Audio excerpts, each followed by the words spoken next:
Forum Europa, la fabrique des idées européennes. Bonsoir à toutes et à tous et bienvenue donc pour l'ouverture de ce Forum Europa en collaboration avec Alliance Europa, un forum qui se tient, vous le savez, toute cette semaine à Nantes et qui, pour les raisons sanitaires évidentes que nous connaissons tous maintenant depuis le mois de mars, eh bien, ce forum se tient en partie en distanciel.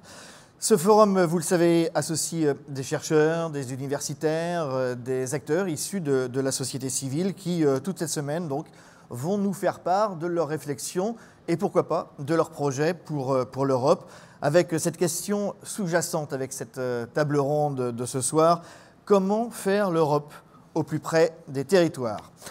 Invité de cette émission, donc, Michel Catala. Bonsoir Michel, vous êtes directeur d'Alliance Europa. Laurence Aubron, directrice de radio, que beaucoup de Nantais connaissent, et beaucoup de Nantais connaissent également Karine Daniel, nouvelle présidente de la Maison de l'Europe à Nantes, Europe à Nantes. Nous vous écouterons donc dans un instant pour parler Europe, quelle est votre vision, et puis pour parler aussi Europe des territoires. Comment est-ce qu'on construit l'Europe à partir des territoires?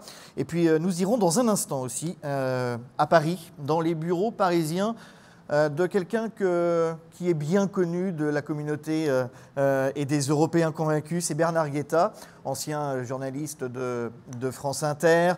Il a longtemps officié sur les ondes de la Maison de la Radio en tant qu'éditorialiste connu. Il nous a parlé tous les matins de politique étrangère et de politique européenne. On vous rejoindra dans un instant, Bernard. Bonsoir. Et je précise que vous êtes en direct avec nous depuis vos bureaux parisiens. Voilà, dans un instant, tout de suite, on vous rejoint. Sachez aussi que vous pouvez poser vos questions tout au long de ce forum, puisque vous avez une petite fenêtre qui doit s'inscrire, je crois, à droite de votre écran, où vous mettez votre nom, votre prénom, ou vous ne mettez rien si vous souhaitez rester anonyme.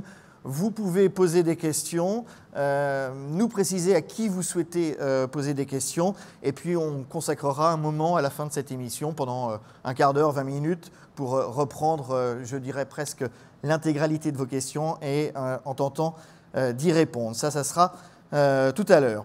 Pour ouvrir ce forum, Michel, un petit mot d'abord. Forum Europa, en 2 mots, c'est quoi et c'est quoi les objectifs de ce grand rendez-vous européen ?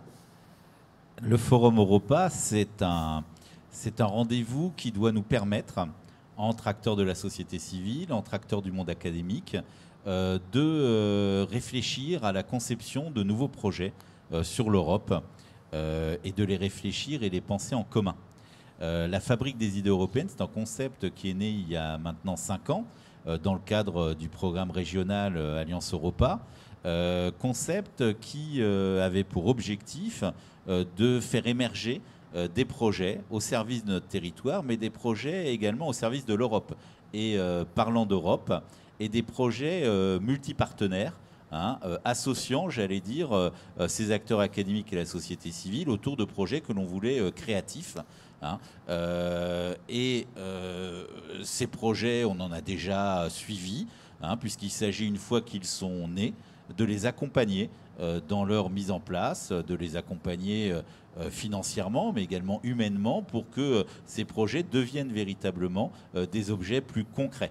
Alors, on se retrouvera tout à l'heure pour parler concrètement de l'organisation du forum et des défis que vous amenez à relever tout à l'heure. Donc, on rentrera vraiment dans le détail. Mais les projets, ce sont des projets que vous voulez quoi? Des projets concrets, c'est quoi? Alors, ces projets peuvent prendre de multiples formes. Ils peuvent prendre de multiples formes. Je peux vous en donner un exemple. Par exemple, on a monté avec un laboratoire de l'Université de Nantes ce qu'on appelle un laboratoire d'innovation pédagogique sur l'Europe, qui a pour but finalement de transmettre les connaissances des chercheurs vers le monde de l'enseignement et de fabriquer des outils pédagogiques pour les enseignants pour qu'ils enseignent mieux l'Europe. Donc voilà un exemple concret de quelque chose qu'on a accompagné et que l'on a fait émerger en partenariat avec le monde de l'éducation et le monde de l'enseignement supérieur. La finalité de tout ça, c'est quoi? C'est de rapprocher l'Europe des citoyens et des territoires?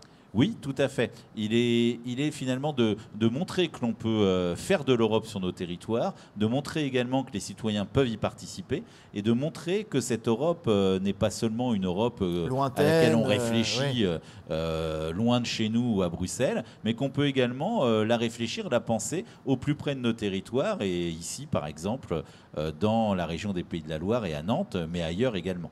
Donc il y a vraiment la volonté de rendre l'Europe plus concrète et de faire en sorte que les citoyens s'en emparent véritablement en fait. Des manifestations comme celle-ci, comme celle de Nantes, il y en a dans d'autres métropoles, sur d'autres territoires, ou c'est une originalité et une initiative que l'on doit à votre équipe?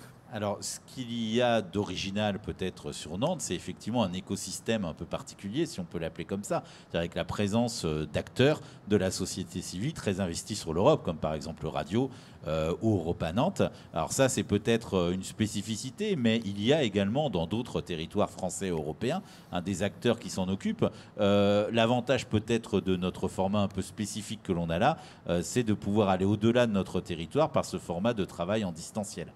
Maintenant, notre objectif en faisant un forum de ce type, c'est d'essayer de rendre ou de prendre des sortes de rendez-vous périodiques qui permettent de nous rassembler pour penser ces projets et pour essayer de les penser collectivement. Alors là, un peu à distance par la force des choses, mais peut-être en nous donnant également un public plus large et plus diversifié. Et puis, j'allais dire pourquoi pas ailleurs à l'avenir.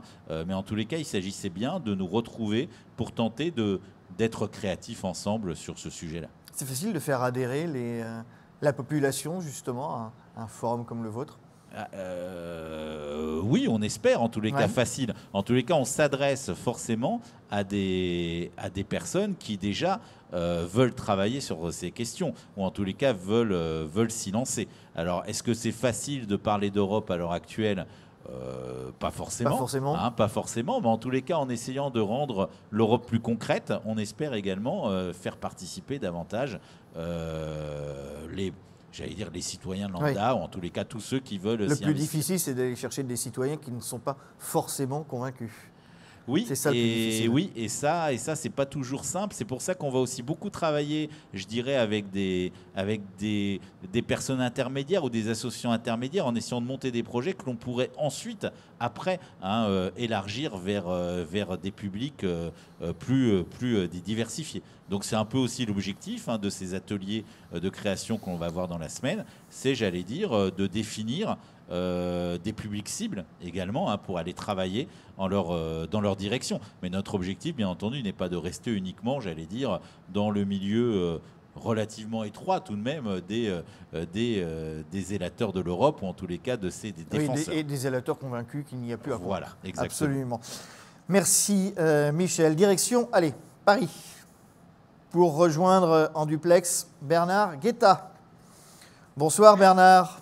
Bonsoir à vous. Alors, député européen, ancien journaliste, je le disais, en vous présentant. Peut-être une première question, tiens, une question, vous qui... vous savez, on dit toujours, quand on est journaliste, on le reste.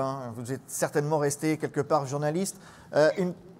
Une première question aux députés européens. Vous avez été élu en 2019, si je ne m'abuse.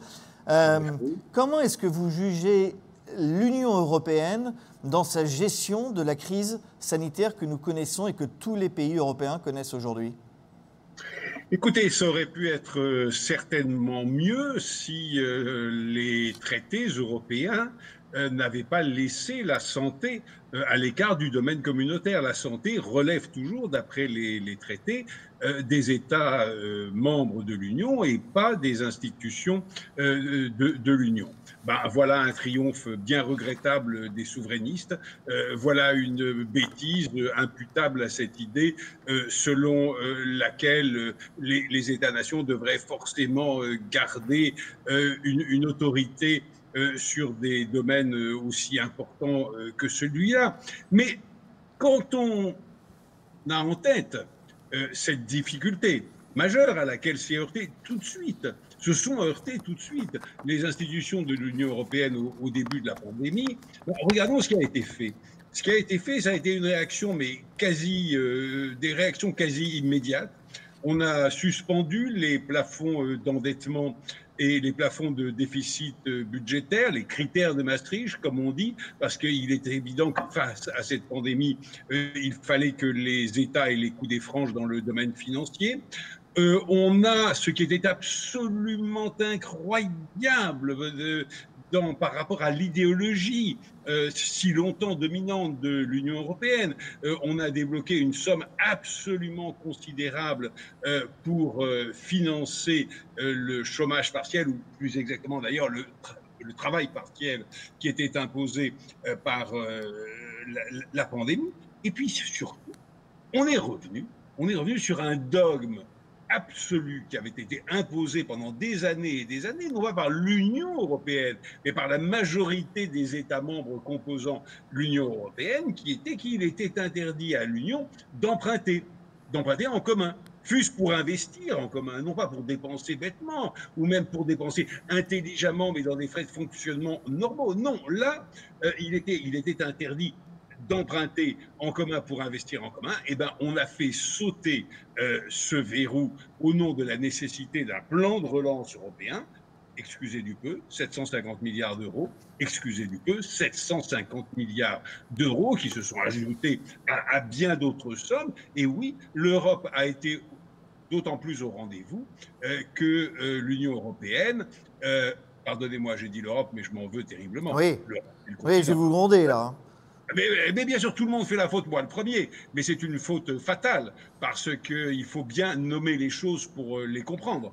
Donc l'Union européenne, 27 pays du continent européen, et non pas la totalité du continent, a pu négocier en bloc avec les laboratoires pharmaceutiques pour obtenir des prix sur les vaccins tellement concurrentiels que quand une indiscrétion on a révélé, excusez-moi, les montants, ben ça a provoqué une crise absolument épouvantable aux États-Unis, qui ont réalisé que eux payaient beaucoup plus cher les vaccins que les pays de l'Union européenne ne le font. Alors ça, c'est le côté, j'allais dire, sans doute positif qui a renforcé l'Union européenne.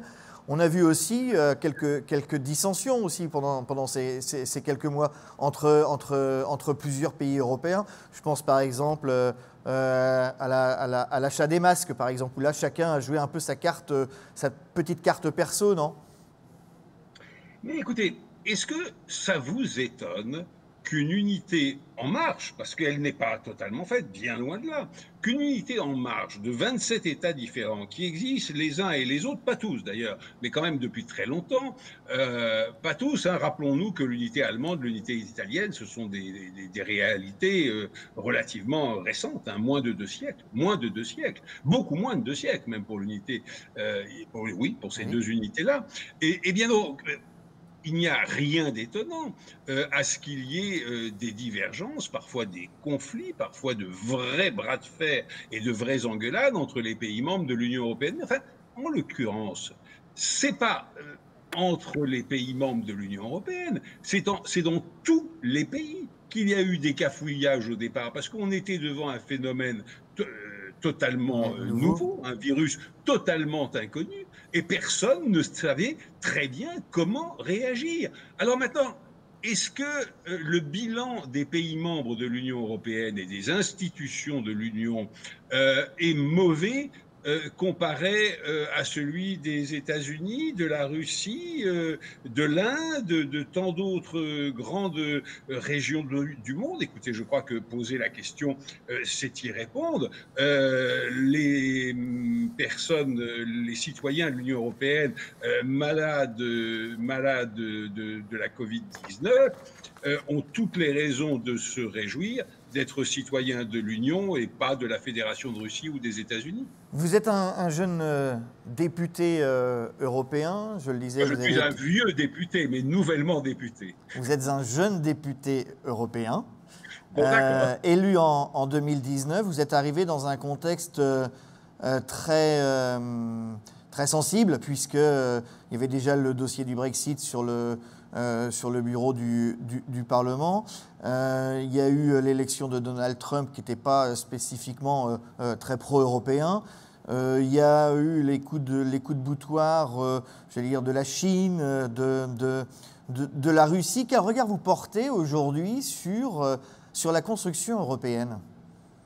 Écoutez, je crois qu'en 2020, nous sommes entrés, quand je dis nous, je veux dire l'Union européenne et les pays qui la composent, nous sommes entrés dans la troisième étape de la construction de l'unité européenne.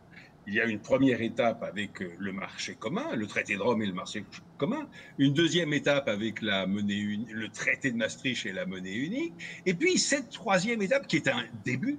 Hein, évidemment, c'est un début, ça n'est pas fait, bien loin de là, mais le début de l'unité politique. Et pourquoi est-ce que l'Union européenne a entamé en 2020, sans nouveau traité d'ailleurs, cette marche vers l'union politique? Eh bien, pour trois raisons qui s'appellent Trump, qui s'appellent le Brexit et qui s'appellent la pandémie. Monsieur Trump, alors qu'il était candidat, nous a dit très clairement à nous autres pays de l'Union européenne que le parapluie nucléaire américain ne nous était plus garanti et qu'il considérait l'Union comme un rival économique des États-Unis à combattre avec autant d'ardeur que la Chine. Le message a été reçu. Et soudain, les deux tabous gigantesques de l'Union sont tombés. Le tabou sur la défense commune, sur la défense européenne, et le tabou sur des politiques industrielles communes.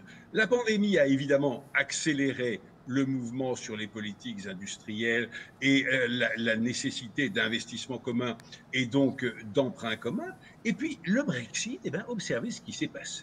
Chacun a dit, après le succès du référendum sur la sortie de la Grande-Bretagne, chacun a dit, mais voilà un immense défi pour l'unité des 27 pays restants de l'Union européenne. Eh bien oui, il y avait défi peut-être, mais ce défi a été relevé avec un succès absolument considérable, parce que jamais, pas une seule seconde, l'unité des 27 pays membres de l'Union européenne n'a été ébranlée dans la négociation avec la Grande-Bretagne sur les conditions de sortie de notre ex-partenaire de l'Union.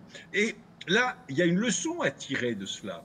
C'est qu'en vérité, au-delà de toutes les différences bien naturelles, totalement inévitables qu'il y a entre les pays membres de l'Union européenne, eh bien, il y a un attachement fondamental, y compris de la Hongrie de M. Orban, y compris de la Pologne de M. Kaczynski, à la pérennité de cette unité, parce qu'elle est évidemment de l'intérêt de tous les pays qui composent l'Union. Et donc, nous avons négocié avec la Grande-Bretagne, véritablement comme une union. Il y avait deux personnes, si j'ose dire, de chaque côté du tapis vert de la négociation. Il y avait le Royaume-Uni et l'Union européenne. Il n'y avait pas des pays membres de l'Union européenne et le Royaume-Uni, comme M. Johnson l'aurait tellement souhaité. Non, non, non. Il y avait l'Union européenne et le Royaume-Uni.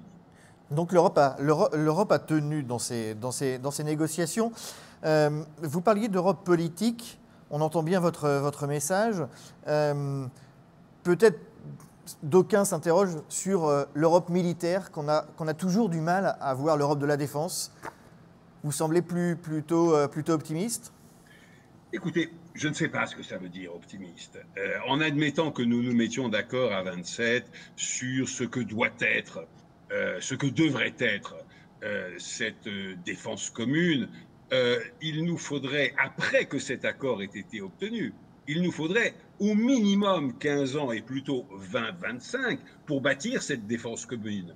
Parce que si vous partez de zéro, il faut ça. Il faut 2 bonnes décennies pour construire une défense digne de ce nom, qu'elle soit commune ou pas commune d'ailleurs. Donc optimiste, écoutez, non, je ne le suis pas fondamentalement, puisqu'il faudra tout ce temps dans la meilleure des hypothèses, qui n'est pas certaine au jour d'aujourd'hui. Mais en revanche, oui, je suis optimiste parce que je pense, que nécessité fait loi et que donc nous irons vers cette défense commune, et 2, que le tabou est réellement tombé et que l'Amérique de Biden ne fera pas de vrais efforts pour s'opposer à l'affirmation de cette défense européenne, parce qu'en vérité, les États-Unis ont aujourd'hui besoin d'une Europe, d'une Union européenne forte, d'un allié fort au sein de l'Alliance atlantique, qui soit un véritable deuxième pilier et non pas un junior partner de l'Alliance. Justement, l'élection de Joe Biden, c'est une bonne chance pour l'Union européenne? Écoutez, d'abord, c'est un immense soulagement que nous soyons, que les Américains soient, que nous, Européens, soyons, que le monde entier soit enfin débarrassé de ce clown grotesque, embarrassant et abominable qu'est encore pour 10 jours Donald Trump, président des États-Unis. Oui, c'est évidemment une nouvelle immensément bonne. Maintenant, est-ce que c'est une bonne chose pour l'Union européenne? Ben oui, évidemment. Premièrement, parce que M. Trump nous déclarait son hostilité à tout point de vue. C'était très clair, c'était dit, c'était évident. Et deuxièmement, parce que M. Trump, c'était n'importe quoi.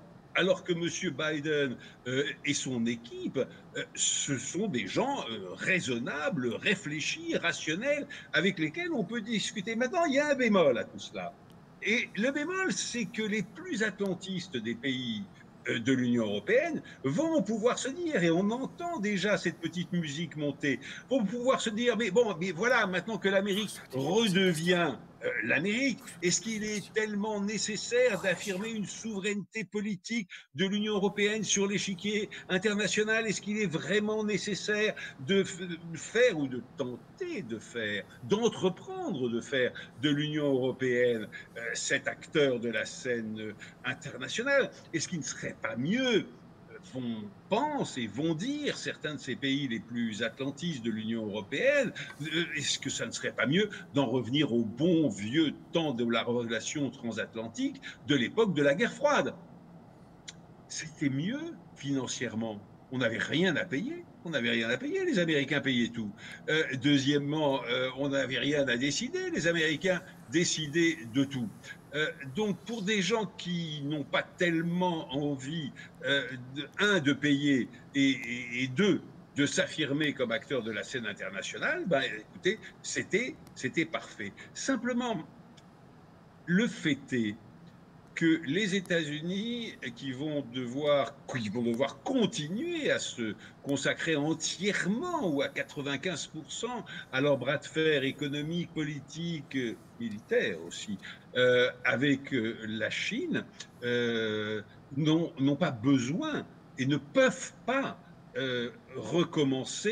reprendre la relation transatlantique du temps de la guerre froide. Donc je pense qu'il y aura un moment de flottement probablement. Mais fondamentalement, encore une fois, nécessité va faire loi. Nous partons vers la construction de l'union politique. Et cette construction, je vous le dis tout de suite, ça va être une zone de tempête monstrueuse, comme l'unité européenne n'en a jamais connu. Parce que nous abordons des vrais problèmes de fond. La politique étrangère commune, la défense commune, des politiques industrielles communes, ouh là là là là, mais alors là, bataille de tradition, bataille d'histoire, bataille de culture, bataille d'intérêt, bataille dans des relations différentes avec les pays tiers, comme on dit, dans l'Union européenne, dans les institutions européennes, c'est-à-dire avec le reste du monde. Tout ça va être extraordinairement compliqué à gérer et les conflits seront aussi innombrables que profonds. Mais je crois. Bernard Guetta, on a beaucoup de. Je termine tout de suite. Il faut, pour reprendre une phrase célèbre, dire levez-vous aux orages désirés, parce que ces orages porteront l'approfondissement de notre unité. Bernard Guetta, on a déjà des questions là, qui tombent sur nos écrans et qui nous sont envoyées ou posées par des internautes qui suivent cette émission. On les reprendra, on les prendra ces questions à la fin de l'émission avec vous. Donc vous allez rester avec nous encore plusieurs dizaines de minutes. Mais il y a Michel Catala qui souhaitait vous poser une question. Michel Catala, le directeur d'Alliance Europa. Michel.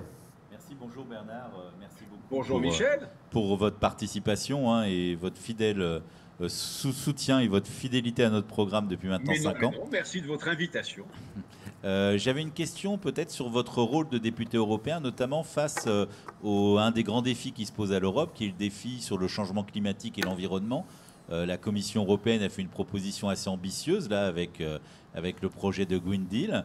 Oui. Quel est votre point de vue sur ce projet et quel est le rôle que peut jouer un parlementaire européen comme vous ou comme un autre de ceux qui ont été élus dernièrement pour, j'allais dire, peser sur ce débat et entraîner l'Europe vers une politique ambitieuse dans ce domaine? Écoutez, je vais vous dire, je n'ai pas un rôle direct en la matière, puisque je suis à la Commission des Affaires étrangères et à la sous-commission droits de l'homme, dont je suis le vice-président. Donc, ce sont d'autres députés de français, d'autres députés de ma délégation, comme Pascal Canfin et d'autres, qui s'occupent directement de ces questions. Mais généralement parlant, le Parlement, l'ensemble des députés, n'ont pas véritablement besoin de faire des efforts gigantesques. Parce que comme vous l'avez remarqué, je ne vous apprends rien en disant cela, comme vous l'avez remarqué, aujourd'hui, la cause de la défense de la planète, la cause de la lutte contre le réchauffement climatique et pour le maintien de la biodiversité, eh bien, cette cause, elle est largement admise et elle est en train, je dirais presque, emporter une adhésion très majoritaire, très évidemment en Europe, mais aussi aux États-Unis. Le premier acte du président Biden, le 20 janvier, le jour de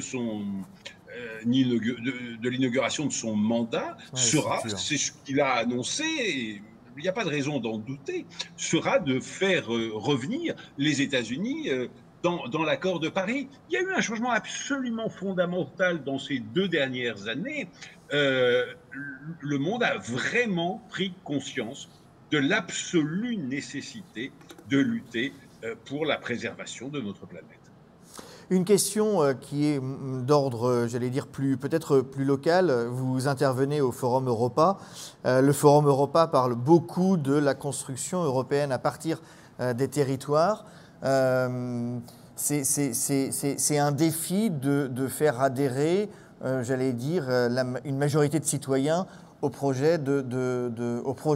projet européen. Ici, à Nantes, tout le monde, tout l'écosystème dont parlait Michel, est convaincu que l'Europe, elle se construit à partir des territoires et avec l'adhésion, évidemment, de la population. Quelle est votre analyse ? Écoutez, c'est ainsi que l'unité européenne doit se construire et s'affirmer. Michel Catala et tous nos amis de ce forum ont certainement raison, bien évidemment raison sur ce point. Mais malheureusement, on n'en est pas encore là. Il y a des efforts gigantesques à faire. Et les efforts gigantesques à faire, c'est premièrement de bien nommer les choses. Quand on dit, je pense à mes confrères journalistes, puisque je suis toujours journaliste, je continue à écrire dans différents journaux, puis j'ai un site où j'agis comme journaliste, comme député journaliste, journaliste député, etc. Eh bien, quand on dit l'Europe à la place de l'Union européenne, quand on dit bien pire encore, Bruxelles, qu'est-ce que c'est ? Bruxelles, Bruxelles, c'est la capitale de la Belgique. Et par ailleurs, c'est le siège des institutions de l'Union européenne, pas du Parlement. Moi, je vais me faire tuer par mes collègues français, oui, mais le Parlement siège à Strasbourg, mais siège aussi à Bruxelles. Donc, voilà. Mais il ne faut pas dire Bruxelles, il faut dire soit la Commission, soit le Conseil européen, c'est-à-dire l'Assemblée des chefs d'État et de gouvernement des 27 pays membres, soit le Parlement, soit parfois, et de plus en plus souvent d'ailleurs, la convergence du Conseil, de la Commission et du Parlement. Donc commençons par bien nommer les choses. Et deuxièmement, rendons-nous compte d'une chose. L'Union européenne et même la cause de l'unité européenne qui était en train de devenir relativement impopulaire, ou en tout cas spectaculairement moins populaire ces dernières années, eh bien, remonte dans l'estime de nos concitoyens européen dans tous les pays de l'Union européenne, parce qu'on a vu, à la lumière du défi Trump, à la lumière du défi de la pandémie et à la lumière de la bien pâle attraction que représente aujourd'hui le Brexit, que l'unité européenne, on en avait besoin et qu'elle nous était bénéfique. Regardez les sondages, c'est spectaculaire. Il y a une inversion des courbes. Alors, il y a une inversion des courbes, mais faisons très attention. Si ce plan de relance commune ou si ce plan commun de relance commune, plus exactement, ne débouche pas sur des investissements dont l'ensemble, en tout cas la majorité de nos concitoyens européens voient à la fois la nécessité et le bénéfice, eh bien, il y aura une immense déception. Il y aura une immense déception. Si nous ne sommes pas capables de relever les défis internationaux ensemble, il y aura une immense déception. Si nous ne sommes pas capables, pour l'instant nous le sommes, et vraiment beaucoup, l'Union européenne est vraiment en train de devenir la locomotive de la lutte contre le réchauffement climatique. Mais si nous décevions sur ce terrain-là, eh bien oui, il y aurait une vraie crise de l'Union européenne. Vous me disiez tout à l'heure, vous êtes optimiste. Non, pas du tout.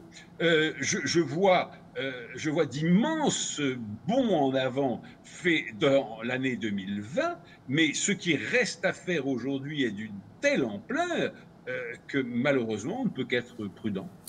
Bernard Guetta, on se retrouve tout à l'heure pour les questions des internautes. Oui. Laurence Aubron. Bonsoir. Bonsoir, directrice et fondatrice de Radio Nantes. Vous venez d'entendre Bernard Guetta. Est-ce que vous partagez globalement ces analyses? Bernard Guetta, que vous connaissez d'ailleurs très bien. Oui, on connaît bien Bernard parce que du coup, il intervient également sur Radio. Voilà, une chronique hebdomadaire chez nous. On peut l'écouter quand? Le mercredi matin? Oui, on l'écoute ça, le mercredi matin. Voilà, c'est une chronique très attendue. Non, il n'y a pas grand-chose à dire derrière Bernard Guetta. Enfin, il y a des blessures qu'il va falloir cicatriser. Elles sont là depuis maintenant un petit moment. Je trouve qu'il y a des choses qui, depuis ces dernières années, ont vraiment beaucoup secoué l'édifice institutionnel communautaire. Vous parlez de blessures, c'est-à-dire? De blessure, parce que on peut dire voilà, le Brexit, ça fera partie quand même d'une blessure pour cette Union européenne. On peut parler de la Covid, on peut parler. C'est une blessure et en même temps, on a vu la solidité des institutions européennes. Oui, tout à fait, c'est à saluer. Dans ces négociations. Donc, bien sûr, et il a raison. Enfin, voilà, il y a quand même pas mal de choses qui ont été faites et on a tenu bon et on est toujours debout. Maintenant, voilà, il y a des choses qui vont être à faire puisque on sort quand même, voilà, du Brexit. Mais avant, on a eu quand même un séisme financier entre 2008 et 2009. On a eu la crise grecque. On a eu la crise des migrants. Voilà, on a des crises successives comme ça, donc qui créent des blessures aujourd'hui, voilà, qui mettent l'Europe à l'épreuve.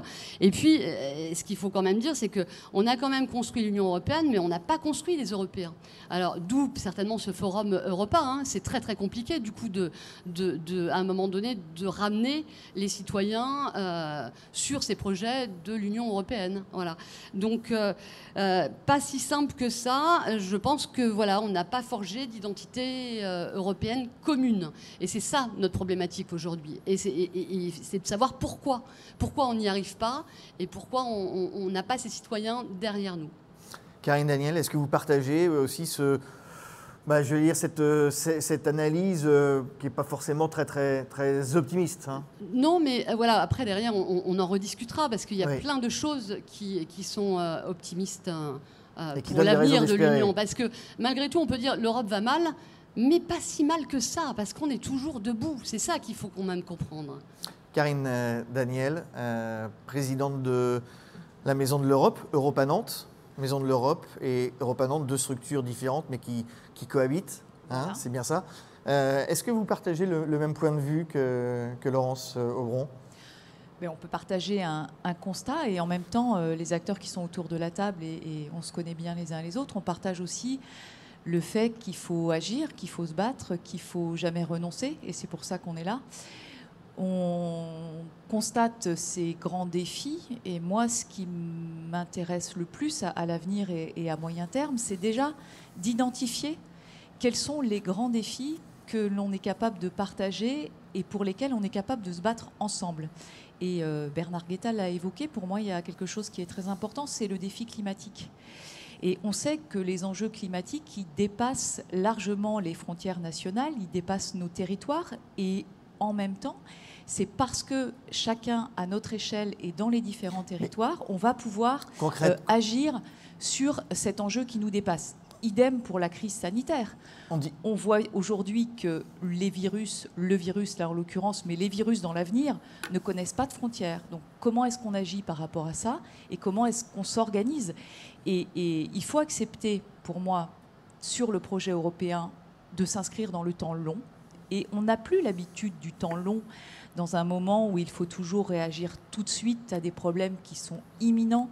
Je pense que l'Europe gagnera en termes de projet, en termes de perspective, si on accepte collectivement de dire qu'il faut construire dans un pas de temps qui n'est pas l'immédiateté et qui est une projection. Alors ça impose d'agir tous les jours, mais ça impose de se projeter vers un destin commun. Est-ce que la difficulté dans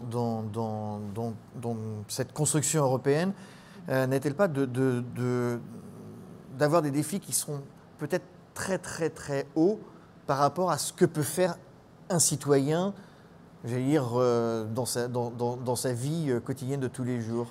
Je pense que la difficulté, c'est d'avoir des ambitions et des défis qui soient lisibles.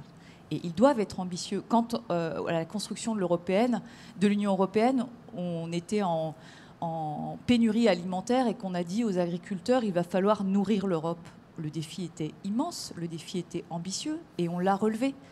Aujourd'hui, il faut se donner de nouveaux défis et il faut que ces défis soient lisibles et il faut qu'on embarque les citoyens dans ces défis. Par exemple, vous parliez du défi climatique qui est sans doute l'un des enjeux majeurs pour ces 10, 20 ou 30 prochaines années. Qu'est-ce qu'un citoyen, à son échelle, peut faire, si ce n'est évidemment tous les petits trucs qu'on connaît, économiser l'eau, ne pas rouler avec des voitures polluantes, etc. Vous allez me dire, c'est déjà important. Je vais vous dire, c'est déjà important. Et puis, je vais vous dire que la prochaine étape, pour moi, c'est l'enjeu de la finance et des investissements. Et donc là, ça concerne des choix politiques.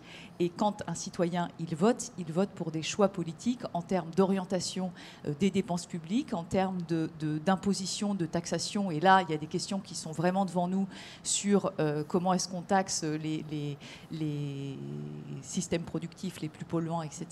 Donc ça, c'est des défis qui sont parfaitement accessibles et parfaitement compréhensibles par tout le monde. Mais qui sont presque de l'ordre du législateur plutôt que du citoyen ?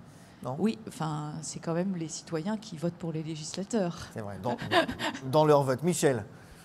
Oui, je crois que l'Europe a deux avantages, ou plutôt deux atouts, mais qui sont également des faiblesses à l'heure actuelle.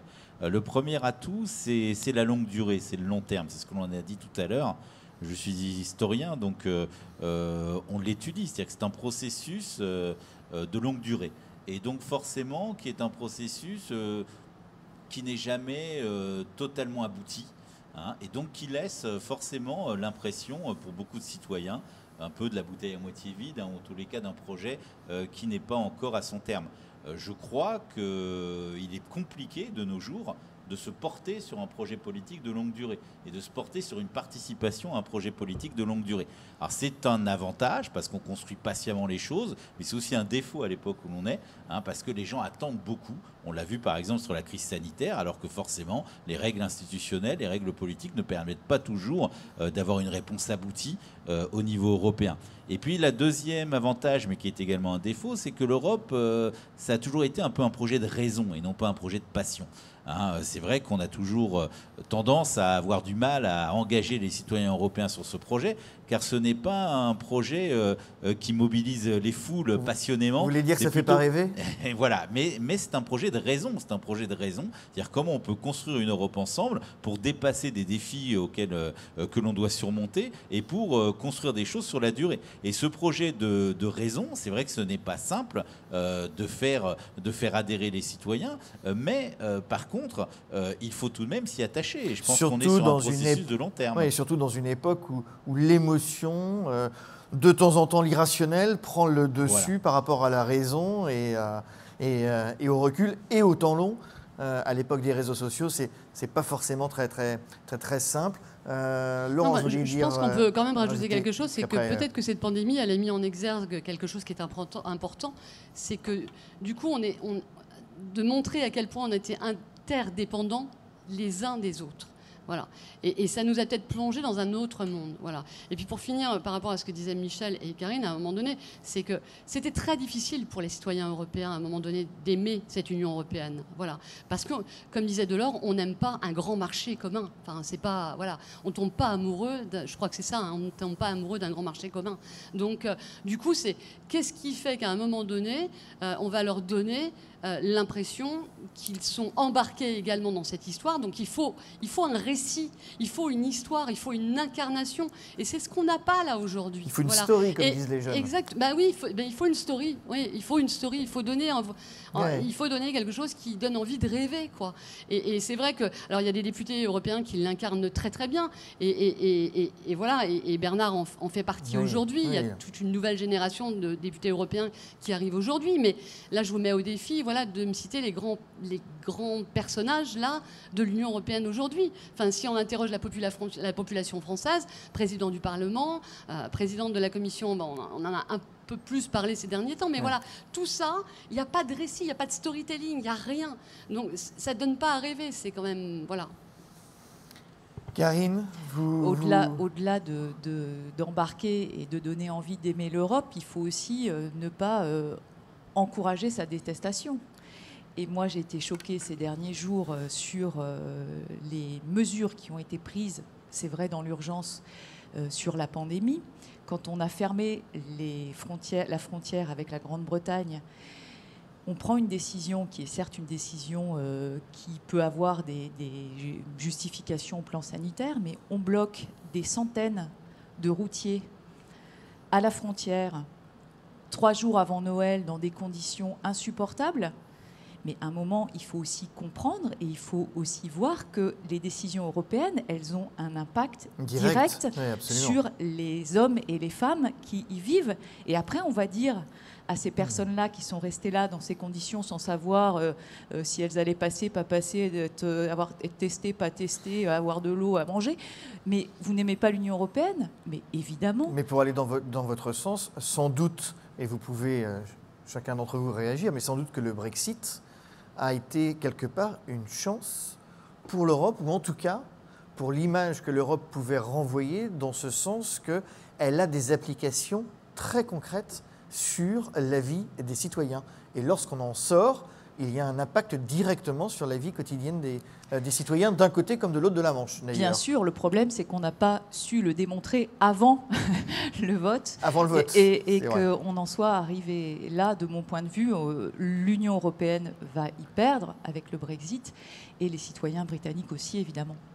À vous trois, je voudrais poser une question. Quels sont, selon vous, les principaux leviers, justement, pour faire en sorte que cette Europe fasse peut-être un peu plus rêver et que les citoyens la regardent avec un autre regard que ceux qu'ils portent aujourd'hui sur l'Union européenne? Alors moi, je vais parler du langage. Hein. On a un langage aujourd'hui qui est complètement abscon et très franchement techno. Enfin, je pense que c'est ce qui fait et c'est ce qui sépare aujourd'hui les citoyens de ce projet européen. Enfin, c'est très très compliqué aujourd'hui. Et puis Bernard en a parlé. C'est vrai que aujourd'hui, quand on écoute, quand on lit certains collègues, on se rend bien compte qu'il y a une incompréhension en fait de ce qui est fait, mais parce qu'on ne comprend pas le langage. Donc vous imaginez les citoyens derrière ces journaux, derrière ces postes, derrière ces radios. Enfin, c'est incompréhensible pour la plupart des citoyens européens. Donc je pense que ça commence déjà par le langage.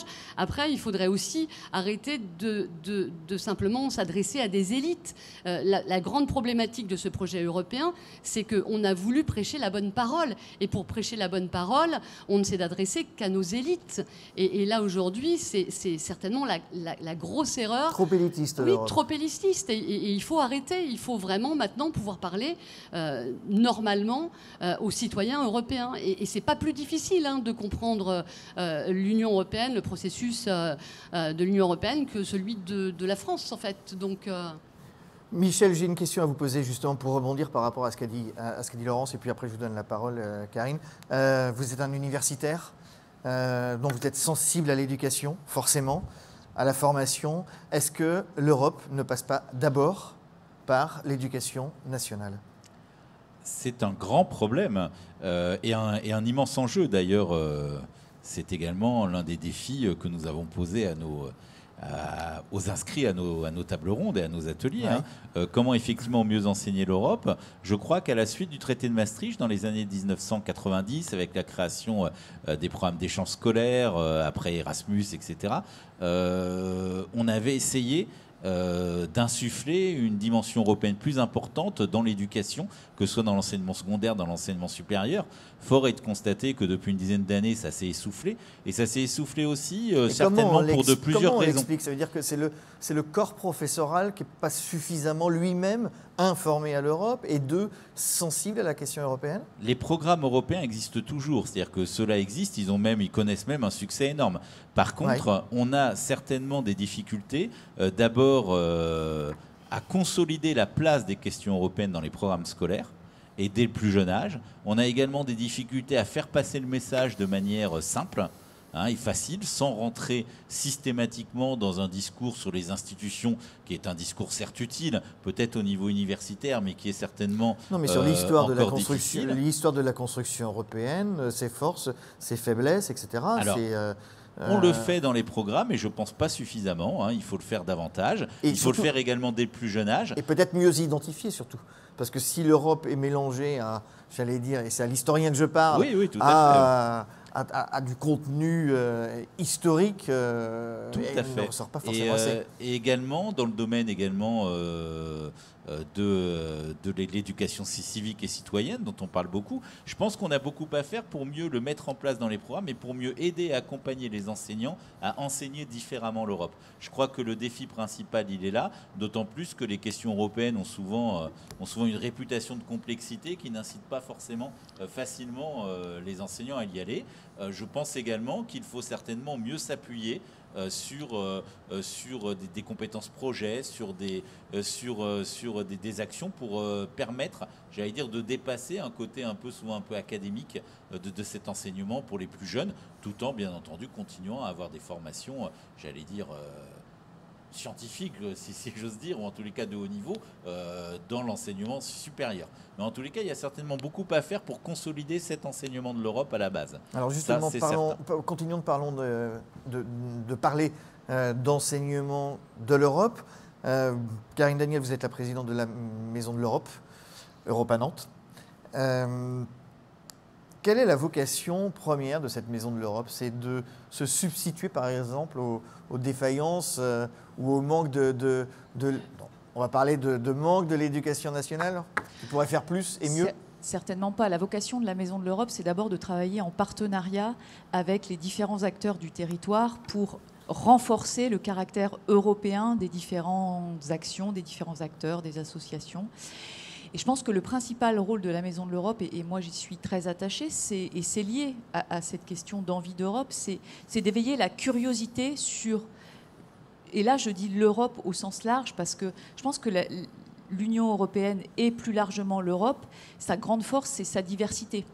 Et on doit éveiller la curiosité des citoyens et des citoyennes. Mais vous faites comment pour élever la curiosité ? C'est tout simplement déjà d'organiser des rencontres et de donner envie aux acteurs du territoire, aux enfants et aux adultes, de connaître la diversité des langues, de connaître la diversité des régions européennes, des pays européens, d'avoir envie finalement d'aller à la rencontre d'autres Européens, Donc que vous ce donnez soit à des Nantes, cours. Oui.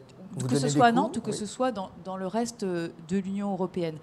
Un des programmes qui a le mieux marché et qui incarne mieux la réussite de l'Union européenne, c'est Erasmus. Pourtant, ce n'est pas le plus gros budget de l'Union européenne. Mais pourquoi ? Parce que c'était un vecteur de rencontres. Historiquement, les rencontres en Europe, c'est les jumelages. Oui. Les jumelages, c'était une idée simple. C'était le fait de partager des moments entre des territoires d'Europe. Alors, les jumelages ont évolué, ils ont changé, mais je pense que cette base et ces éléments fondamentaux de rencontre et d'aller vers l'autre, c'est une richesse et c'est ce qu'on doit porter à la Maison de l'Europe et ce qu'on porte plus largement avec les partenaires de la Maison de l'Europe. Vous êtes une jeune présidente de la Maison de l'Europe. C'est quoi votre feuille de route ? Alors, notre feuille de route, Parce que vous êtes présidente depuis octobre, hein, c'est ça ? Non, depuis décembre. Depuis décembre, ah oui. Je suis très, très jeune.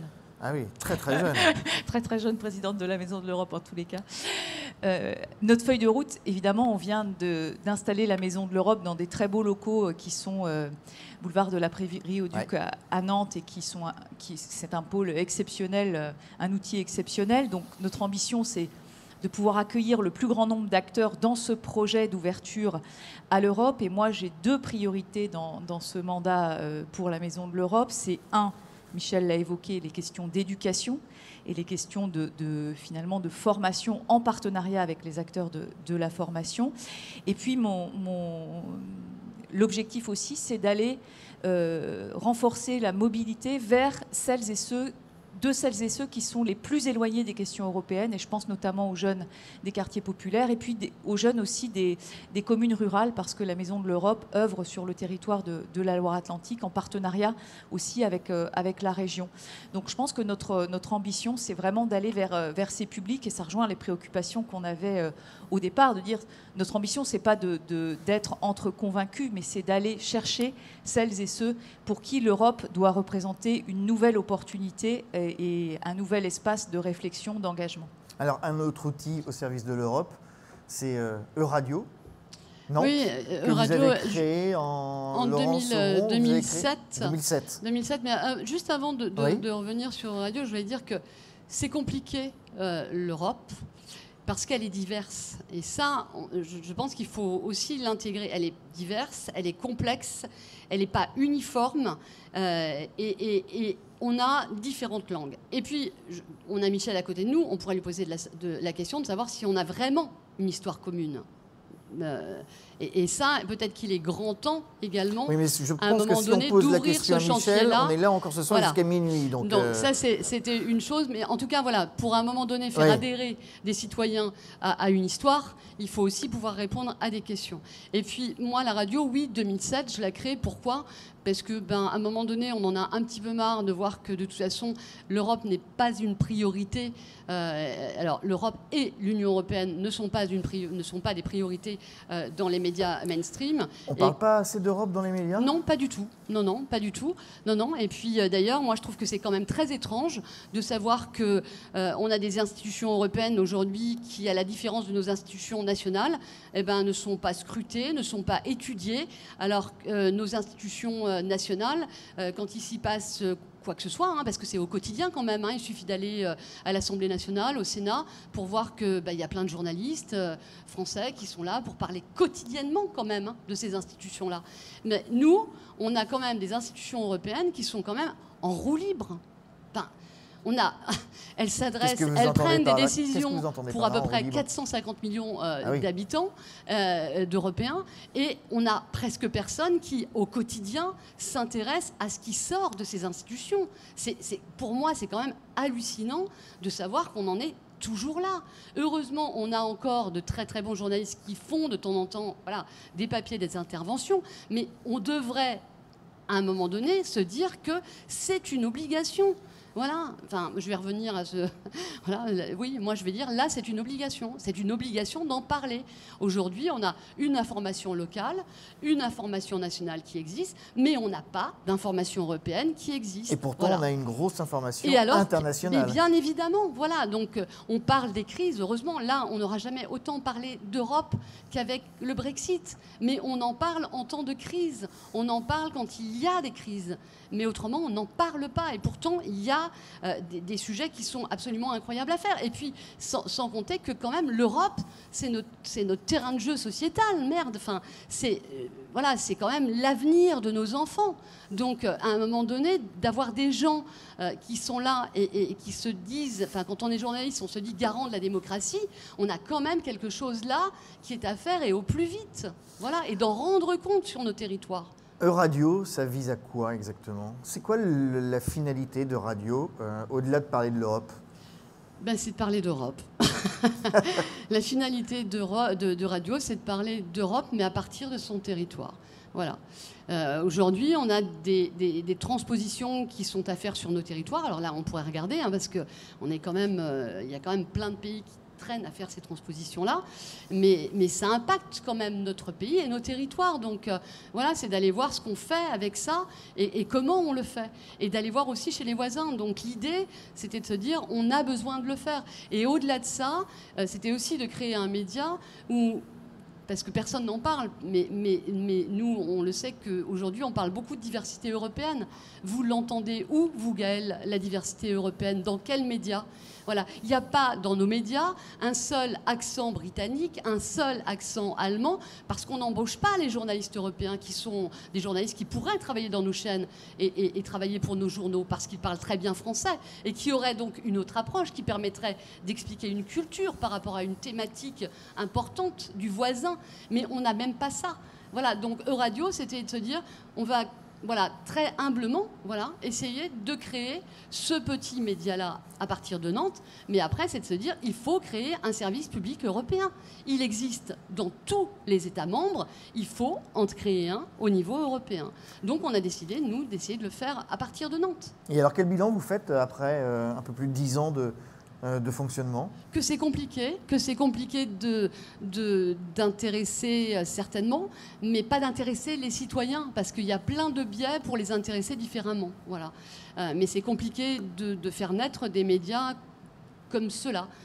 Et je peux me poser aujourd'hui la question de savoir pourquoi on n'a pas tellement envie peut-être de créer des médias européens qui vont un petit peu regarder, chercher, et qui ne sont pas simplement là pour partager la bonne parole de l'Union européenne.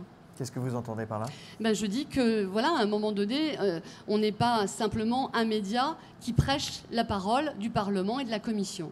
On est un média, et véritablement un média à partir d'un territoire qui va chercher, qui regarde, qui scrute, qui analyse avec d'autres ce qui se passe au niveau de ces institutions. Avec un regard critique et constructif. Oui, critique et constructif. On le fait avec les académiques, on le fait avec des jeunes Européens qui viennent nous rejoindre également, on le fait avec une société civile.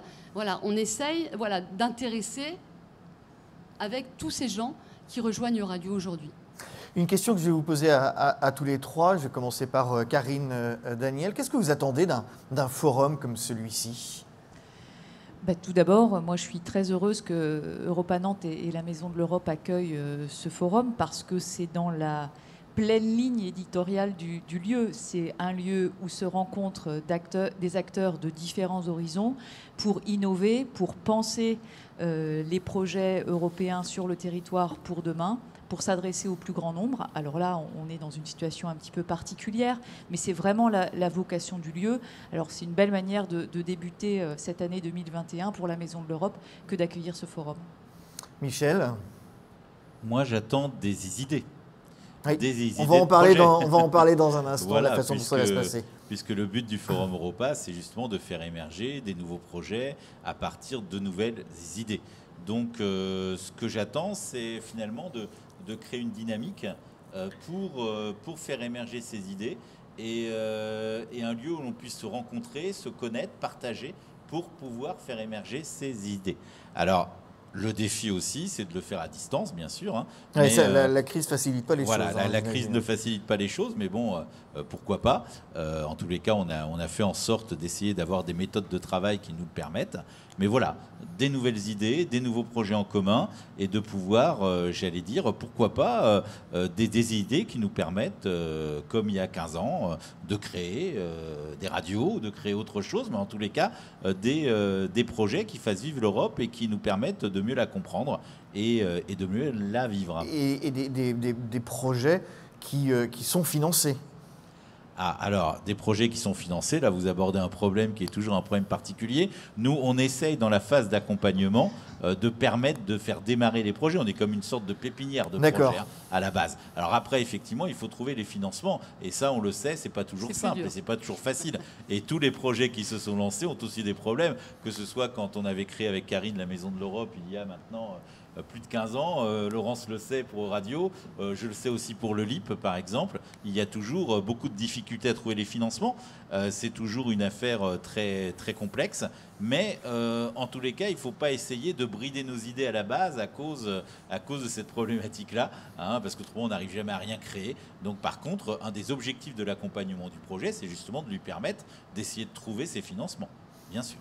Un des problèmes, justement, un des nerfs de la guerre, c'est le financement. C'est l'argent. Et vous connaissez ça Oui, c'est l'argent. Moi, on a véritablement eu de la chance, de toute façon, de créer ce projet à Nantes. Je ne sais pas s'il aurait pu voir au départ, en tout cas, le jour en dehors de Nantes. Voilà.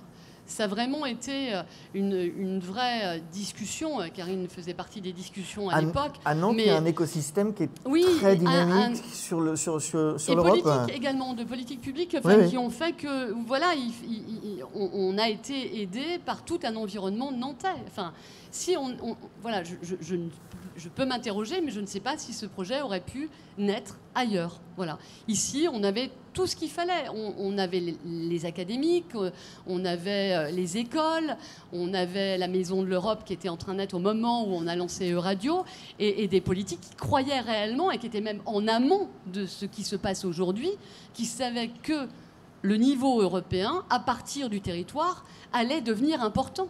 Et c'est pour ça qu'ils y sont allés avec nous. Quel est l'objectif de Radio aujourd'hui? C'est de continuer à essaimer, de continuer à... L'objectif de Radio, c'est réellement ça. C'est qu'au départ, c'était de couvrir toute la France. Donc on avait ce problème de fréquence, puisque la France n'a plus de fréquence FM. Donc on a attendu une nouvelle norme technologique pour pouvoir couvrir l'ensemble des territoires français. Mais ce n'est pas de s'arrêter à la France, c'est bien d'aller monter un E-Radio dans chaque État membre. C'est ça, en fait, la finalité du projet. C'est de monter, ce que je vous ai dit, un service public européen. Voilà, et d'aller, dans chaque État membre, monter un E-Radio. Quand on a eu cette idée-là, les gens nous ont dit, mais ça ne peut pas se faire puisqu'on a un problème de langue. On n'est pas bête, on le sait. Mais bien évidemment, on ne va pas demander à l'Allemagne de parler autre chose et le lituanien. Non, ils parleront allemand. Mais par contre, en termes de résonance, de partage des thématiques et des sujets, ça nous semblait être un projet absolument incroyable. Et ce qu'il faut aujourd'hui, passer éventuellement un coup de fil, de se dire, voilà, je commence mon sujet avec les pêcheurs bretons, tu le termines, voilà, et parce que tu connais ton territoire. Donc, et ça permet vous pensez que c'est possible, ça? Bien évidemment que c'est possible. Bien évidemment, il faut le vouloir, mais c'est possible. Mais comme c'est possible de partager ces salles de rédaction aujourd'hui avec un Allemand, un Italien et un Espagnol. Karine Daniel, une des dernières questions avant de passer à l'explication du forum avec Michel. Laurent Sobron parlait des politiques, de l'accompagnement du monde politique sur le territoire nantais pour monter, par exemple, Radio ou la Maison de l'Europe. Est-ce que vous diriez qu'aujourd'hui, les politiques, et vous êtes une élue, ancienne élue aussi, accompagnent suffisamment, justement, ce genre d'initiative? Vous connaissez bien le monde politique. Alors, Laurence l'a dit, on a la chance d'être dans une métropole qui a une ambition européenne, pas pour l'ambition elle-même, mais parce que je pense que depuis de nombreuses années, ce territoire a compris qu'il fallait se construire en coopération et en échange avec d'autres territoires. Et ça a été tout le travail des élus nantais, en partenariat avec le département, et on est aussi soutenu par la région, d'accompagner les acteurs dans cette démarche-là. Et c'est pour ça qu'il y a des moyens qui sont des moyens importants donnés par les collectivités locales sur des outils comme la Maison de l'Europe ou comme Euradio. Et c'est une chance. Mais c'est une chance parce que les acteurs du territoire se sont battus aussi et parce qu'ils ont imposé cette nécessité et cette vision et ils ont su travailler ensemble. Et moi, sur l'Union européenne, et pour revenir à la question et pour raccrocher avec celle que vous venez de me poser, je pense qu'au-delà de l'ambition, au-delà des enjeux, on doit aussi considérer que l'Union européenne, ça doit être une méthode de travail. Ça doit être du travail collaboratif vers une ambition commune. Et cette méthode européenne, on doit se l'appliquer chacun à notre propre échelle, apprendre à travailler ensemble, apprendre à monter des projets en collaboration. Alors on va souvent plus vite quand on est tout seul, mais travailler ensemble, discuter, échanger, revoir ses projets, les amender, eh bien ça fait aussi partie d'un travail de construction qu'on doit faire sur le territoire comme on doit le faire en Europe. Une dernière question, on parlait de l'argent qui est le nerf de la guerre, le financement de la Maison de l'Europe, quelle est la situation, les partenaires vous suivent, ou c'est un combat de tous les jours comme Michel le disait? C'est un combat. Alors, on est très soutenu par les collectivités locales. On est aussi soutenu par l'Union européenne parce qu'on est centre d'information sur les politiques de l'Union européenne et sur l'Union européenne. Et on doit aujourd'hui, comme beaucoup d'autres acteurs, comme c'est le cas de Radio, etc., diversifier nos financements, trouver des nouveaux partenariats, avoir de nouveaux projets. Les projets européens, c'est une source de financement. Et il y en a d'autres. Il faut aller chercher les financements pour développer les outils, pour les faire vivre. C'est notre travail et notre ambition au quotidien. Et on a heureusement cette synergie entre nous autour de cette table, mais plus largement avec les opérateurs. Bien, vous échangez, vous portez, vous supportez même. Oui. On se supporte au sens anglais du terme, évidemment. Voilà. Au sens positif du terme. Au sens positif du terme. Mais notre ambition, c'est aussi pas de rester sur les acteurs connus et reconnus de la scène européenne, c'est aussi d'aller chercher, comme je l'ai dit, les nouveaux acteurs et ceux qui vont rejoindre les projets Laurence, européens. Michel, une réaction? Oui. Dans le cadre d'Alliance Europa et de la Fabrique des idées européennes, on a tenu dès le départ, certes, à travailler dans le cadre du consortium Alliance Europa avec, j'allais dire, les partenaires traditionnels sur l'Europe, Radio, la Maison de l'Europe et tous les partenaires en région, mais également de faire rentrer dans le consortium des projets avec d'autres acteurs qui n'ont pas l'Europe, j'allais dire, au cœur de leur action, ou en tous les cas comme leur objectif principal, mais qui ont l'Europe, par contre, comme un élément de travail sur telle ou telle question. Par exemple, on a beaucoup travaillé depuis 5 ans sur l'accueil des réfugiés en Europe, et du coup, on a beaucoup travaillé également avec des acteurs qui n'étaient pas foncièrement engagés sur les questions européennes, j'allais dire de prime abord, mais qui, à cause de la question, à cause de ce défi à relever, se sont engagés dans des projets avec nous. Mais justement, je rebondis sur cette question, parce que là, on est par exemple sur un exemple très concret. Vous me parlez de la crise des migrants. Vous avez travaillé dessus. Mais qu'est-ce qui en est ressorti de ce travail, de cette réflexion? Est-ce que ça fait avancer la cause des migrants ou de l'accueil des migrants?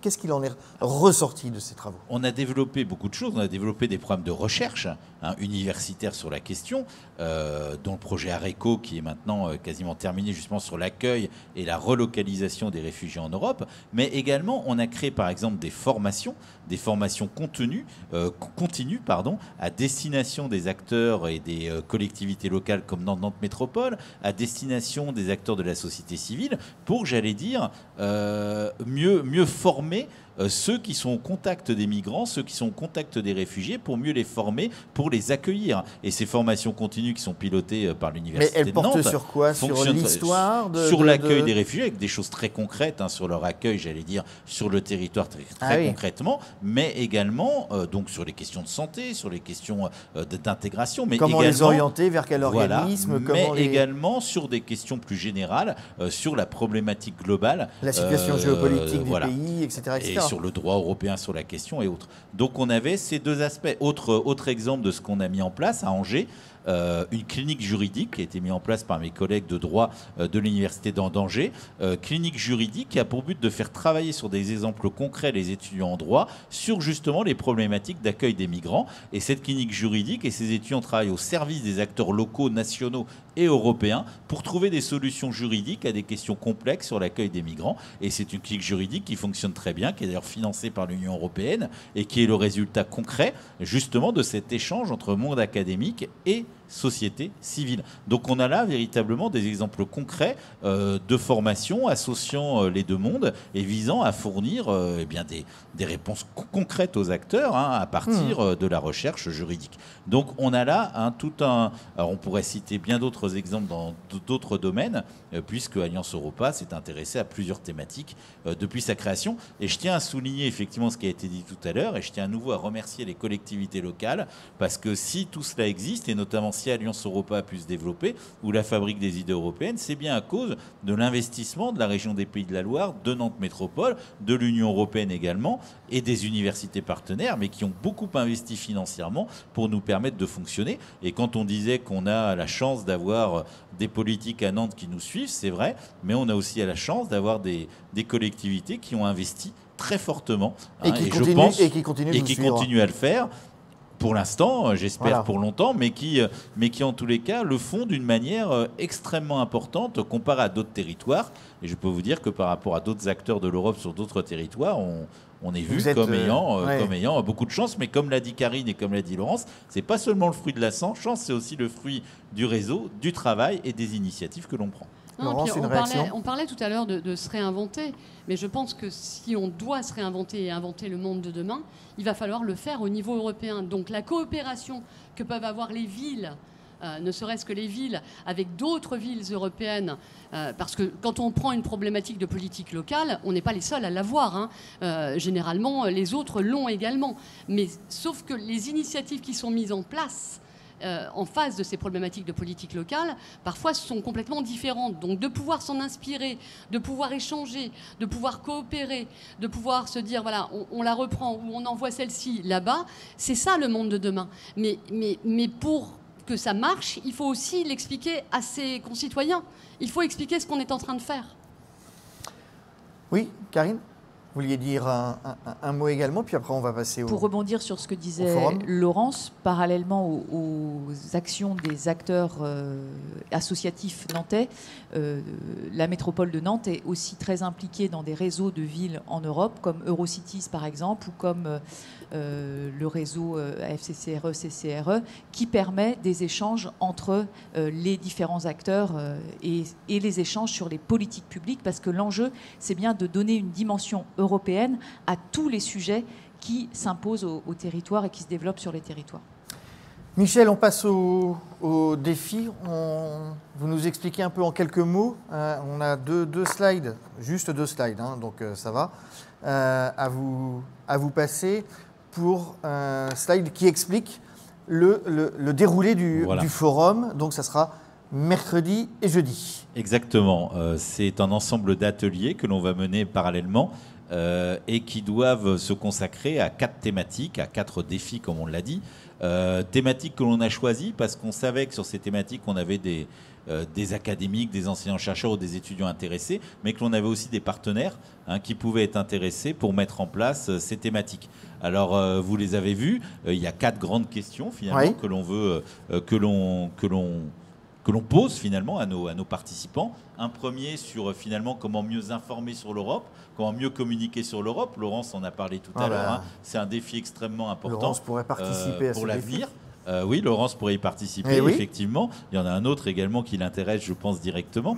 Mais en tous les cas, c'est un défi véritable, c'est-à-dire comment mieux communiquer sur l'Europe, finalement. Et voilà. comment Où sont les idées avec neuves des idées neuves sur cette question. C'est un des premiers points. Le défi 2. Le deuxième point, le défi 2, c'est sur l'enseignement. Là aussi, on en a beaucoup parlé. Comment mieux enseigner l'Europe, comment faire en sorte que l'on puisse mieux enseigner, mieux former sur les questions européennes et à des publics très divers, pas seulement pour les publics, j'allais dire,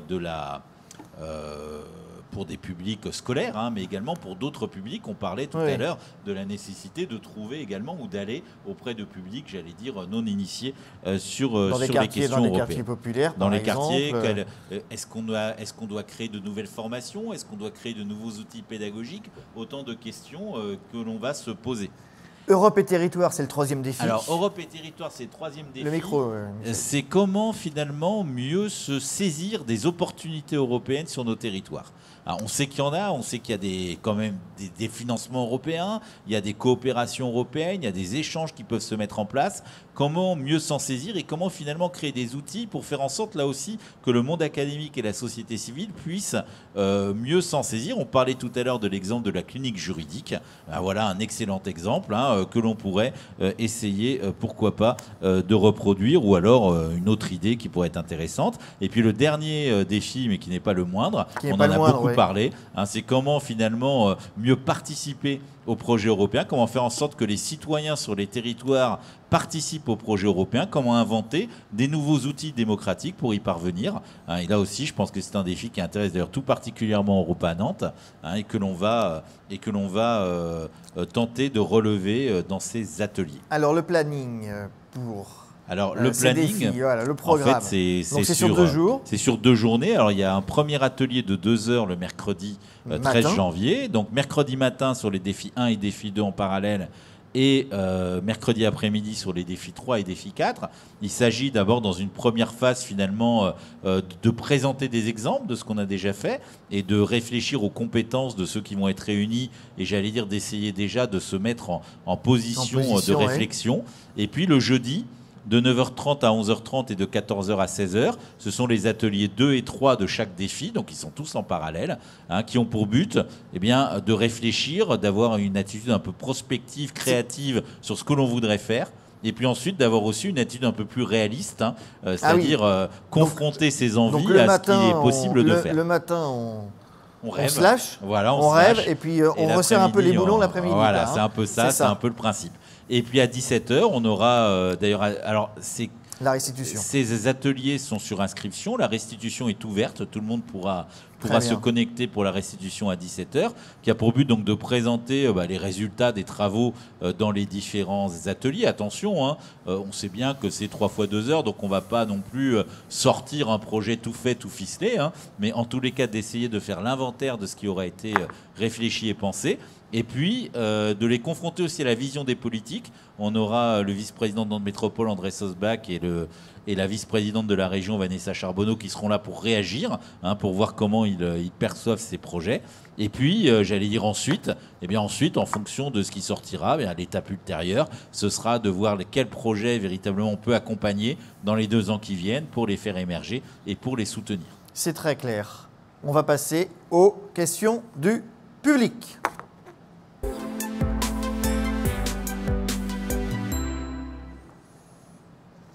Alors, je ne sais pas si on va avoir le temps de prendre toutes les questions. On en a pas mal. J'ai demandé aussi qu'on puisse interréagir avec Bernard Guetta parce qu'il y a des questions qui lui sont directement adressées. Donc, si Bernard nous écoute, est-ce que Bernard est avec nous? Voilà. Oui, alors, Bernard, j'ai une première question qui vous est posée par Arnaud Leclerc. Cher Bernard, ça commence bien déjà. Comment envisager une 3e étape vers une union politique européenne après le non au référendum constitutionnel de 2005, de la crise de la zone euro, de la crise migratoire, de la sortie du Royaume-Uni, de la crise de la Covid et surtout de l'importance des eurosceptiques dans tous les pays de l'Union européenne? En d'autres termes, peut-on être encore fédéraliste aujourd'hui face à l'immensité des réticences, voire des résistances? Mais je crois que cette question aurait pu légitimement être posée il y a 1 an et demi, 2 ans. Mais elle n'est plus, comment dire, elle n'est plus dans l'actualité. Les choses ont bougé considérablement parce qu'enfin, regardez, ce monsieur ce participant qui pose la question dit le Brexit. Mais les Européens des 27 pays et de la Grande-Bretagne, parce que si l'on en croit les sondages, s'il y avait demain un nouveau référendum, ça ne sera pas le cas, naturellement. Mais s'il y avait demain un nouveau référendum, le Brexit ne l'emporterait pas, ou ce serait le retour dans l'Union européenne qui l'emporterait. Bien, les citoyens européens sont aujourd'hui effarés de voir à quoi a mené le Brexit. Parce qu'enfin quoi ils voulaient retrouver leur liberté. Ah bon, très bien. Je ne sais pas ce que ça veut dire, retrouver leur liberté comme si elle était véritablement bridée dans l'Union européenne. Mais admettons cette idée totalement fausse, mais admettons-la. Mais le résultat des courses, c'est que comme la Grande-Bretagne fait la moitié, 50% de ses échanges, importation-exportation avec l'Union européenne, évidemment, la Grande-Bretagne ne pouvait pas sortir du marché unique. Donc, elle a négocié pour rester dans le marché unique. Et l'Union européenne lui a répondu très bien, mais si vous voulez rester dans le marché unique, vous devez admettre les règles du marché unique. Mais Bernard Guetta, vous devez admettre aussi qu'il y a... Ah bon, attendez, je termine. Oui. Mais ce qui est extraordinaire, c'est que maintenant, la Grande-Bretagne va devoir admettre des règles sur lesquelles elle n'aura pas eu son mot à dire. Comme progrès de la liberté, on fait mieux. Et est-ce que vous admettez aussi qu'il y a quand même aujourd'hui en Europe un fort courant qui défie l'Europe, les eurosceptiques, l'euroscepticisme? Mais attendez, pardonnez-moi de vous le dire, mais là aussi, vous datez autant que d'autres participants. C'était vrai il y a 1 an et demi. C'était vrai peut-être il y a encore 1 an. Mais les choses ont considérablement bougé. Regardez les sondages. Partout, les eurosceptiques sont en recul. Je ne dis pas que ce soit irréversible. Ils peuvent revenir sur le devant de la scène. Mais pour l'instant, à l'heure qu'il est, ils sont en recul, comme M. Trump est en recul aux États-Unis, comme M. Poutine est en difficulté en Russie, comme M. Erdogan est en difficulté en Turquie. Bref, tous ces gens si immensément sympathiques ne sont plus aujourd'hui sur le devant de la scène. Ils ont des difficultés. Prenez, dernier exemple, monsieur Orban en Hongrie. Eh bien, les sondages disent que s'il y avait demain des élections législatives qui sont organisées l'année prochaine, mais que si elles se tenaient demain, eh bien, M. Orban perdrait les élections législatives. Et les nationaux, les socialistes nationaux en Pologne sont dans la même situation. Les sondages les montrent en très grande difficulté par rapport à l'opposition pro-européenne et libérale au sens politique et non pas thatchérien du terme.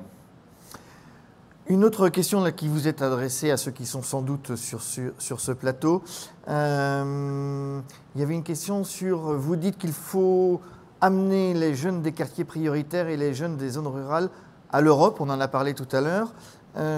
Comment cela peut-il être fait, Karine, Daniel? D'abord, il faut qu'il y ait un accès à l'information. Moi, je suis issue d'une zone rurale et j'ai fait mes études dans le monde rural. Si on n'a pas l'accès à l'information, on n'a pas de perspective. Donc d'abord, la première étape, c'est qu'il faut qu'il y ait accès à l'information. Donc il faut que l'information sur l'Europe et sur les possibilités de mobilité aille dans tous les territoires.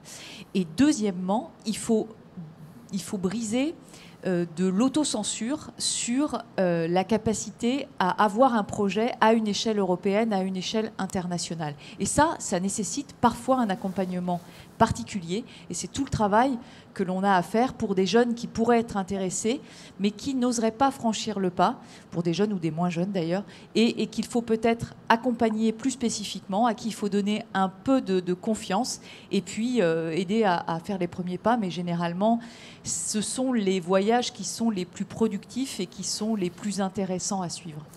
Laurence, les jeunes, vous les faites venir dans votre radio ? Ah oui, oui, nous on travaille essentiellement avec de jeunes Européens.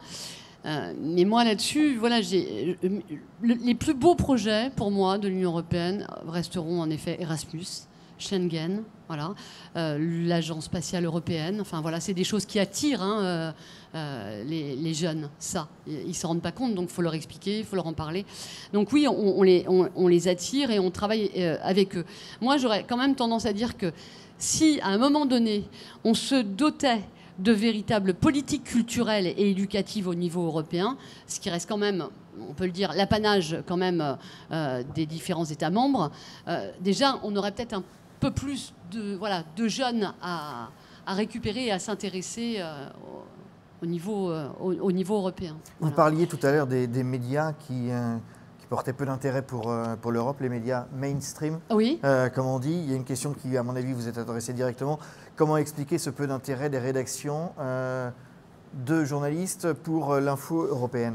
Je ne sais pas si les journalistes ne s'y intéressent pas. J'aurais tendance à dire non, en fait. Je pense que ce sont plutôt les directeurs et les rédacteurs en chef qui s'y intéressent peu, certainement pour des questions économiques. C'est pas facile de traiter de l'Union européenne ou d'information européenne. Il faut déjà avoir un peu de temps.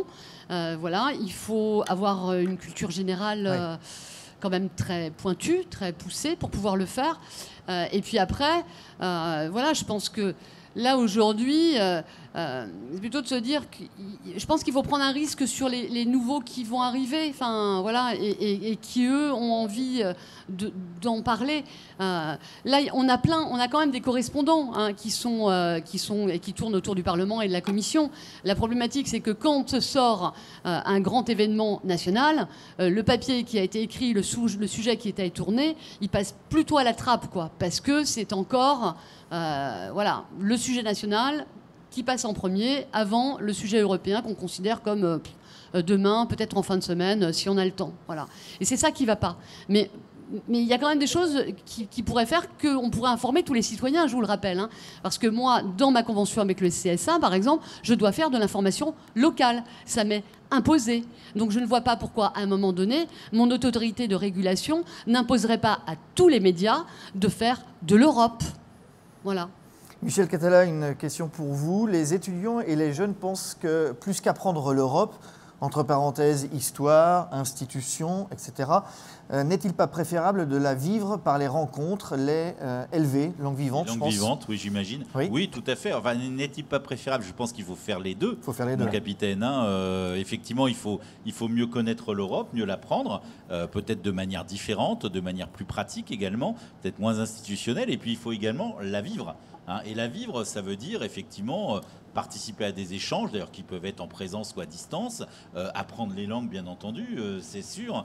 Il faut peut-être également, peut-être un petit peu plus, moi je dirais, former nos jeunes à la culture de projets internationaux et de projets européens, c'est-à-dire les former à aller vers l'autre et à sortir de la sphère nationale. Et ça, peut-être que dans l'enseignement scolaire, à l'heure actuelle, on n'est pas encore suffisamment porté sur cet enseignement, sur cette culture du projet, sur cette culture de la connaissance de l'autre. Peut-être qu'il faudra aller plus avant dans ce domaine-là. Mais c'est justement une des thématiques de notre défi. Il y a un axe de formation qui, semble-t-il, rencontre un vrai succès. C'est quand on envoie des jeunes élèves qui sont en première ou en terminale visiter des lieux de mémoire comme des camps de concentration, etc. Souvent, les professeurs disent que c'est là qu'ils prennent conscience de l'importance de l'Europe.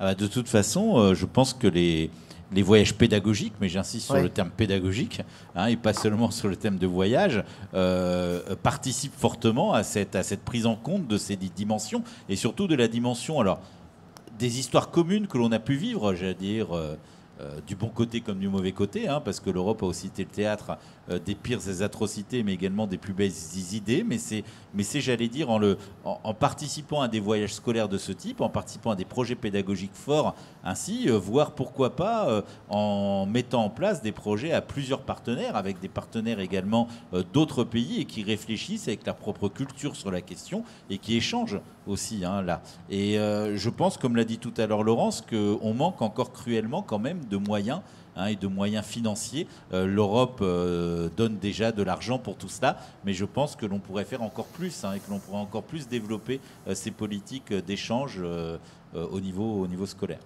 On peut prendre le projet Erasmus, par exemple. On parlait tout à l'heure de savoir comment intégrer les jeunes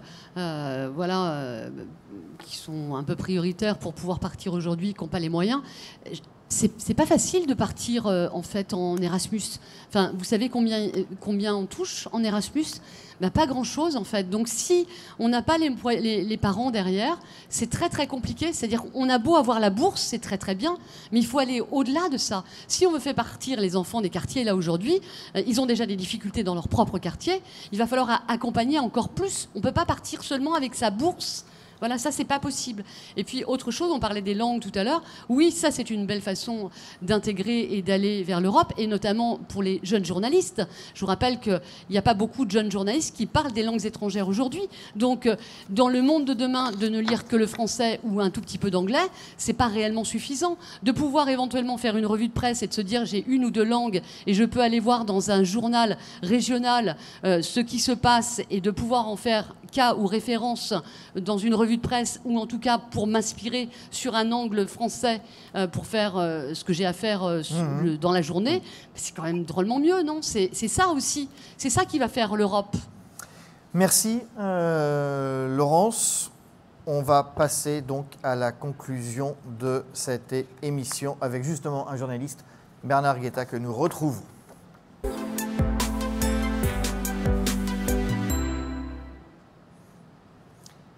Bernard Guetta, il nous reste juste 2 minutes.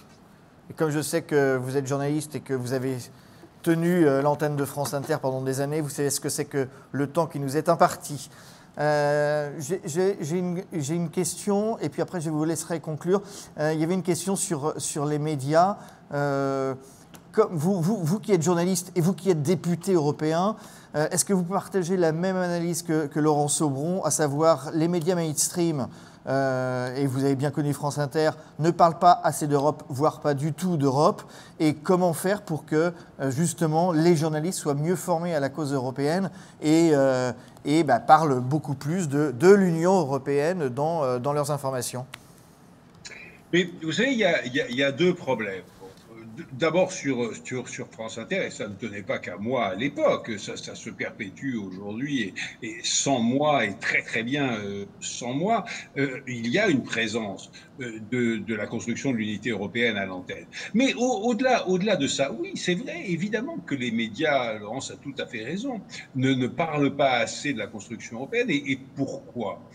Tout simplement parce qu'il y a premièrement une méconnaissance sidérante des institutions européennes, qui est une réalité dans l'ensemble des citoyennetés européennes, mais aussi des rédactions européennes. Et deuxièmement, parce que on a fait allusion à ça tout à l'heure, je crois que c'était Laurent, mais je ne suis pas sûr. L'actualité aujourd'hui, c'est l'actualité immédiate. Or, la construction de l'unité européenne, c'est un projet forcément à long terme qui n'est jamais abouti. Une question, Bernard Guetta. Oui, une question. Est-ce qu'en Allemagne, par exemple, les médias parlent plus d'Europe qu'en France? Oui. Je pense que oui, et pour une raison très très simple, c'est que la République fédérale allemande est un État fédéral et qu'on comprend beaucoup mieux le fonctionnement de l'Union européenne dans un État fédéral comme l'Allemagne que dans un État aussi centralisé que la France, mais pas seulement que la France. Un petit mot de conclusion, Bernard Guetta, par rapport à tout ce que vous avez entendu, et notamment sur le Forum Europa. Alors je sais que vous êtes assez loin, puisque vous êtes dans les hautes sphères européenne. Mais je vous repose un peu cette question. On voit qu'il y a beaucoup de choses qui sont faites à Nantes. Il y a la dynamique avec la maison de la radio, de l'Europe, il y a Radio Nantes, etc. Il y a ce forum emmené par Alliance Europa. Avec tout ça, on a des raisons d'espérer. Écoutez, on a des raisons d'espérer parce que Nantes au premier chef, mais en vérité, l'ensemble de cette région ouest de la France, l'ensemble de cette façade atlantique et de cette pointe bretonne aussi dans l'Atlantique est particulièrement sensible aux questions et aux dynamiques de la construction européenne. Et ce n'est pas un hasard que si depuis des années et des années, je crois bien 25-30 ans maintenant, mes relations très très privilégiées sont avec cette région, parce qu'on se comprend parfaitement bien, à Nantes particulièrement, mais dans l'ensemble de cette région ouest. Est-ce que ça tient au catholicisme ? Peut-être. Je pense que c'est une dimension importante de la question, mais pas seulement. Ce serait beaucoup trop long d'essayer d'analyser, mais le fait est que cet ouest de la France est profondément européen et comprend de l'intérieur, avec une vivacité, une chaleur, une adhésion extraordinairement profonde. Eh bien, à quel point c'est important. Eh bien, longue vie à cette relation entre Bernard Guetta et les territoires de l'Ouest. Merci beaucoup d'être venu nous donner votre vision de l'Europe. Merci Michel Catala, merci Karine Daniel et merci Laurent Sobron pour cette émission. Et on ne manquera pas de suivre Forum Europa mercredi 13, jeudi 14 avec une restitution que l'on peut suivre sur le web et à distance. Merci à vous qui êtes derrière vos écrans et qui nous ont fait le plaisir de suivre cette émission. Bonne soirée et portez-vous bien.